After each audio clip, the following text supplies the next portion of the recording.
भाई को चेतन सिंह ने गोलियों से रौंद दिया था, जिनका नाम था असगर शेख। मेरा नाम मोहम्मद सनाउल्लाह और मैं मृतक असगर का भाई छोटा हूँ। और मुझे जो घटना की सूचना मिली थी वो थाने द्वारा मिली थी, लेकिन उसका तकरीबन 8:30 या 9:30 का टाइम था। उस वक़्त थाने के द्वारा जो हमें ये ख़बर मिली, जो है पैर तले की ज़मीन खसक गई। मैं उस बात को बयान नहीं कर सकता। जिस तरह के ये वाहियाना हरकत किया है इन्होंने उनके साथ, ये बहुत बड़ी वाहियाना हरकत है। जो देश के रक्षक थे वही भक्षक हो जाएंगे तो इंसान किस तरह सफ़र करेंगे, किस तरह अपने रोज़ी की तलाश में अपने बाल बच्चों की पालन पोषण किस तरह करेंगे। इस तरह का माहौल जो पैदा कर दिया है कि हर एक इंसान जो है अब सफ़र करने में, दाढ़ी वाले ख़ास तौर से बहुत ही गमगीन हैं। हाँ, वो वीडियो आ गई थी मेरे पास।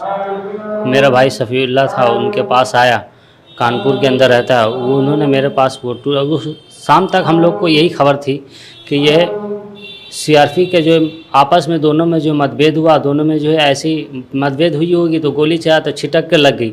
लेकिन बाद में जब वीडियो आया मेरे पास तब उसमें साफ वाज़ेह हो गया कि इन्होंने जो है ढूंढ करके, हमारे भाई की जो बोगी थी वो S6 में थे और ये जो है फायरिंग हुई थी AC बोगी के अंदर। AC के बाद फिर S3 में गए, S3 से ढूंढ करके फिर उन्होंने जो है S6 में जाकर के उनको मारा था। और मारने के बाद ये कहा कि अगर योगी और मोदी को जो वोट नहीं देगा, सपोर्ट नहीं करेगा और ठाकरे को, तो उसका हश्र यही होगा और इस व्यक्ति को जो है फांसी की सज़ा होनी चाहिए।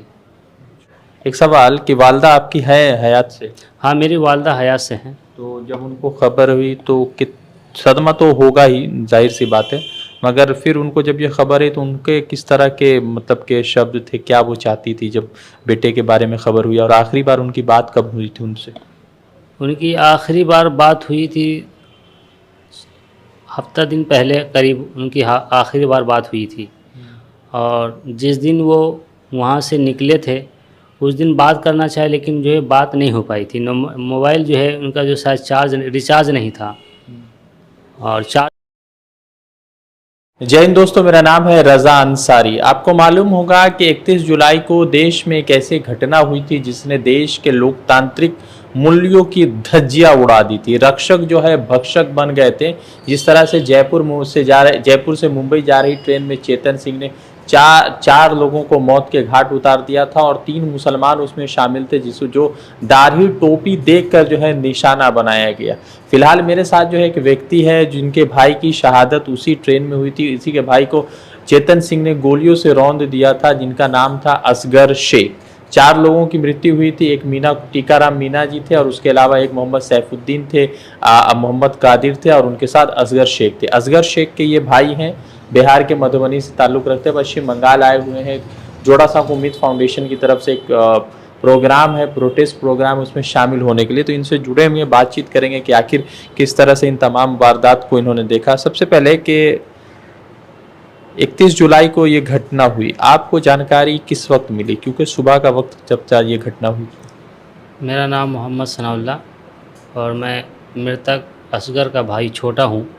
और मुझे जो घटना की सूचना मिली थी वो थाने द्वारा मिली थी, लेकिन उसका तकरीबन 8:30 या 9:30 का टाइम था।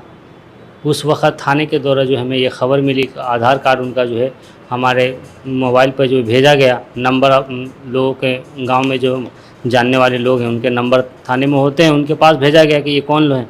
तो पहचान हो गई कि ये हमारा भाई है मोहम्मद असगर। तो उनके बाद जो फ़ौरन हम लोगों ने इनको जो है कंट्रोल में किया। फिर लोगों को मुंबई में जो थे उनको वहाँ पर फ़ोन किए, कुछ लोग वहाँ हमारे गांव के वहाँ थे, उन लोगों को भेजे। और हमारे एक भाई अमानुल्लाह था, उसको भी भेजा वहाँ पर।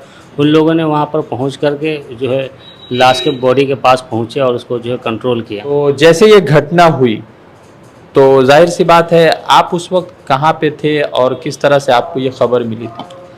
हम तो घर पे थे नहीं, हम कुछ काम से जो है बाहर गए हुए थे। हमें जैसे खबर चला तो हमें ज़मीन जो है पैर तले की ज़मीन खसक गई।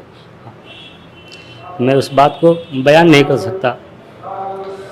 जिस तरह के ये वाहियाना हरकत किया है इन्होंने उनके साथ, ये बहुत बड़ी वाहियाना हरकत है। जो देश के रक्षक थे वही भक्षक हो जाएंगे तो इंसान किस तरह सफ़र करेंगे, किस तरह अपने रोज़ी की तलाश में अपने बाल बच्चों की पालन पोषण किस तरह करेंगे। इस तरह का माहौल जो पैदा कर दिया है कि हर एक इंसान जो है अब सफ़र करने में, दाढ़ी वाले ख़ास तौर से बहुत ही गमगीन हैं कि हम किस तरह कोई भी आदमी इस वक्त जो है सेफ़ नहीं है। तो जाहिर सी बात है पूरे देश ने उस वीडियो को देखा, जिस वीडियो को लेकर लगातार जो है बातचीत चल रही थी, तो आप तक वो वीडियो पहुंची थी? हाँ, वो वीडियो आ गई थी मेरे पास। मेरा भाई सफ़ीउल्लाह था, उनके पास आया, कानपुर के अंदर रहता है वो, उन्होंने मेरे पास वो शाम तक हम लोग को यही खबर थी कि यह सीआरपी के जो आपस में दोनों में जो मतभेद हुआ, दोनों में जो है ऐसी मतभेद हुई होगी तो गोली चला तो छिटक के लग गई। लेकिन बाद में जब वीडियो आया मेरे पास तब उसमें साफ वाज़ेह हो गया कि इन्होंने जो है ढूंढ करके, हमारे भाई की जो बोगी थी वो S6 में थे और ये जो है फायरिंग हुई थी AC बोगी के अंदर। AC के बाद फिर S3 में गए, S3 से ढूंढ करके फिर उन्होंने जो है S6 में जाकर के उनको मारा था। और मारने के बाद ये कहा कि अगर योगी और मोदी को जो वोट नहीं देगा, सपोर्ट नहीं करेगा और ठाकरे को, तो उसका हश्र यही होगा।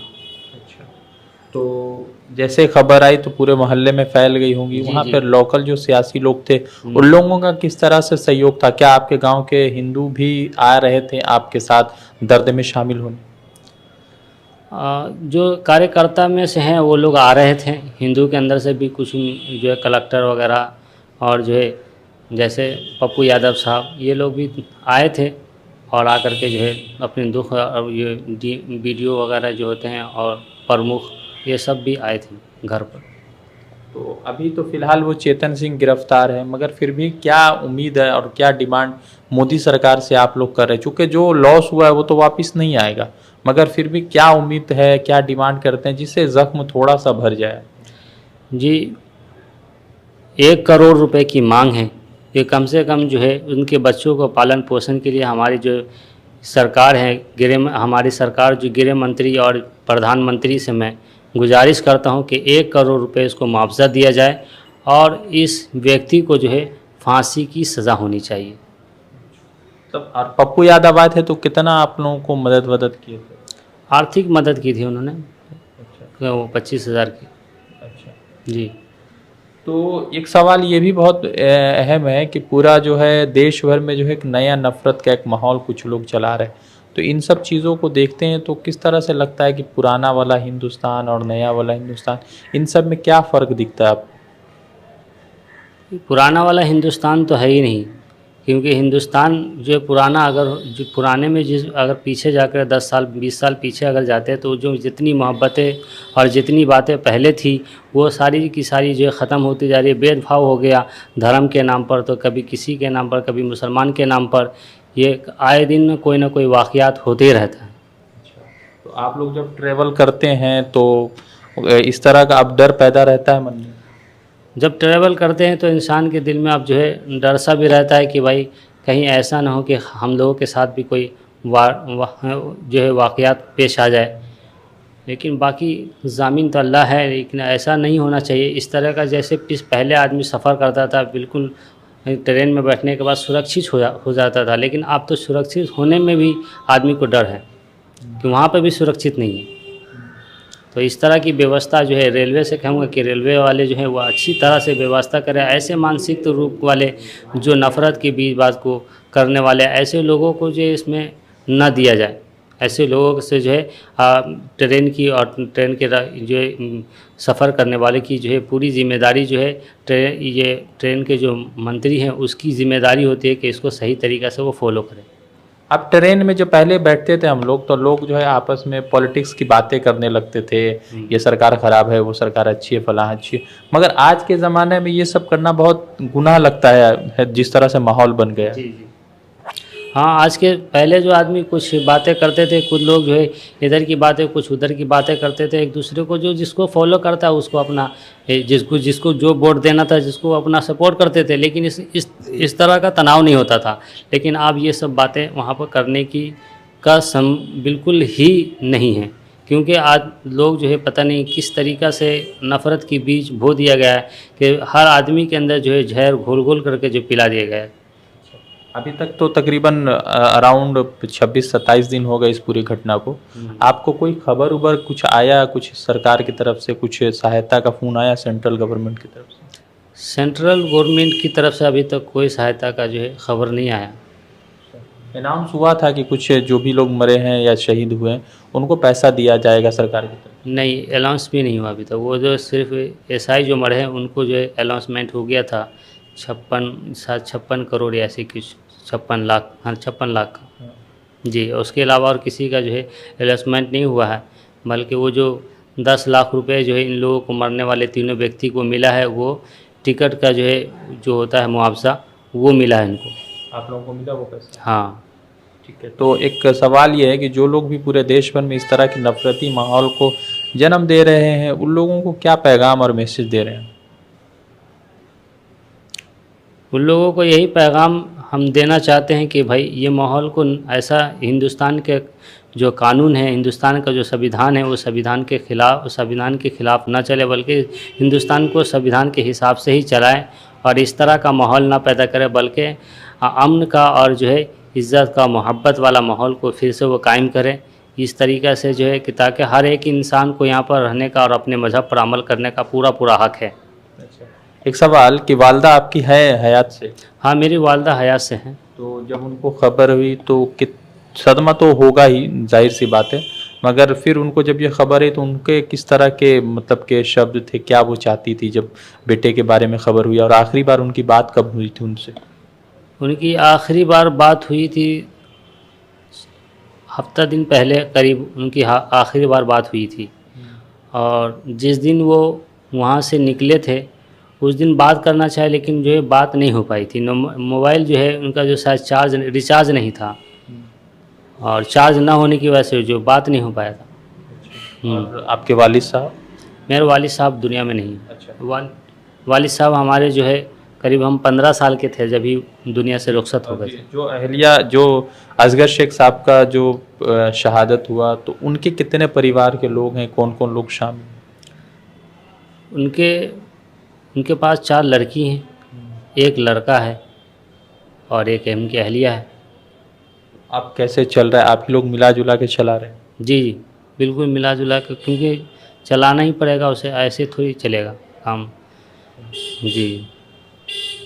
बिहार सरकार, नीतीश कुमार वगैरह से क्या कुछ फरियाद आपको? बिहार सरकार को भी बारिक सिद्दीकी के साहब के लेटर पैड पर जो लिख करके उनको दिया गया, लेकिन अभी तक उनकी तरफ से भी कुछ जो है अब कुछ जो उनकी तरफ से भी कुछ का जो है ऐलान नहीं हुआ, ना कोई जो है किसी तरह का कोई सहायता नहीं किया गया अभी बिहार सरकार की तरफ से। जी। तो ये असगर शेख के भाई है, सनाउल्लाह नाम है, वही असगर शेख जिनके जो है हत्या कर दी गई ट्रेन में, चलती ट्रेन में, जो ट्रेन जयपुर से मुंबई जा रही थी। अफसोसजनक है कि देश में जब आरपीएफ या दूसरे पुलिस महकमा के लोगों को लोग देखते हैं तो उनको शांति हो जाती है कि वो सुकून और शांति के साथ जो है अब ज़िंदगी गुजारेंगे या सफ़र करेंगे, मगर अफसोसजनक है कि ट्रेन की घटनाएं रोज़ बरोज़ बढ़ती जा रही है। आपने देखा होगा कि साल 2018 में मोहम्मद जुनैद, एक हाफिज़ जुनैद करके एक लड़का था बल्लभगढ़ में, उनके साथ भी इस तरह की घटना हुई। फिर उसके बाद गुरुग्राम में आप देख रहे हैं कि किस तरह से दंगे फैले, उसमें जो है मौलाना साद की हत्या कर दी गई। और फिर उसके बाद जो है ट्रेन में उससे एक दिन पहले जो है 4 लोगों की हत्या कर दी जाती है। देश कहाँ जा रहा है ये तो नहीं पता, मगर इनकी ये फरियाद है कि उनके पास 4 बच्चियाँ हैं, एक बेटे हैं, उनकी बीवी है, तो उनके पुरसाने हाल के लिए कुछ पैसे सरकार जो है दे ताकि उनकी ज़िंदगी आगे की तरफ बेहतर बढ़ कर चलती रहे। रज़ा अंसारी की रिपोर्ट, द इंडियन खबर के लिए।